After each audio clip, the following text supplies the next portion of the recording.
നമസ്കാരം. പ്രധാന വാർത്തകൾ.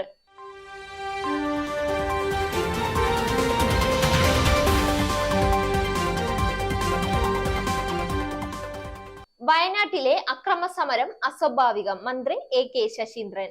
പുൽപ്പള്ളിയിൽ എംഎൽഎമാർക്കെതിരെ കയ്യേറ്റ ശ്രമം. പിച്ചിന് നടുവിലൂടെ അശ്വിനും ജഡേജയും ഓടി. ബാറ്റിംഗ് തുടങ്ങുന്നതിന് മുൻപേ ഇംഗ്ലണ്ടിന് 5 റൺസ്. വാർത്തകൾ വിശദമായി. വയനാട്ടിലെ അക്രമസക്തമായ സമരം സ്വാഭാവിക പ്രതിഷേധമല്ലെന്ന് വനം വകുപ്പ് മന്ത്രി എ.കെ. ശശീന്ദ്രൻ. ഹർത്താലിനെ എല്ലാവരും പിന്തുണയ്ക്കുന്നുണ്ട്. അവരുടെ ആവശ്യം ന്യായമാണ്. എന്നാൽ അക്രമസമരം സ്വാഭാവികമല്ല. അക്രമത്തിലേക്ക് നീങ്ങാതെ സമര നേതൃത്വം ശ്രദ്ധിക്കണം. സംഘർഷമുണ്ടാക്കി യഥാർത്ഥ പ്രശ്നം മാറിപ്പോകുന്ന സാഹചര്യം സൃഷ്ടിക്കരുതെന്നും മന്ത്രി പറഞ്ഞു. ജനങ്ങൾ സർക്കാരുമായി സഹകരിക്കണം, അല്ലാതെ പ്രശ്ന പരിഹാരം സാധ്യമല്ലെന്നും അദ്ദേഹം പറഞ്ഞു.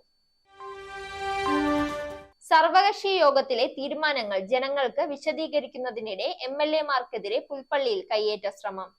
കുപ്പിയും കസേരയും വലിച്ചെറിഞ്ഞു. അതേസമയം കാട്ടാന ആക്രമണത്തിൽ കൊല്ലപ്പെട്ട പോളിന്റെ മൃതദേഹം പുൽപ്പള്ളി ബസ് സ്റ്റാൻഡിൽ എത്തിച്ചപ്പോഴായിരുന്നു നാട്ടുകാരുടെ പ്രതിഷേധം.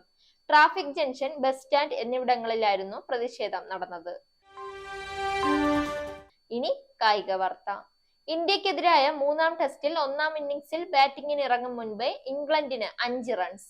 പിച്ചിന് നടുവിലൂടെ ജഡേജയും അശ്വിനും ഓടിയതിനാണ് 5 പെനാൽറ്റി റൺസ് അമ്പയർ അനുവദിച്ചത്.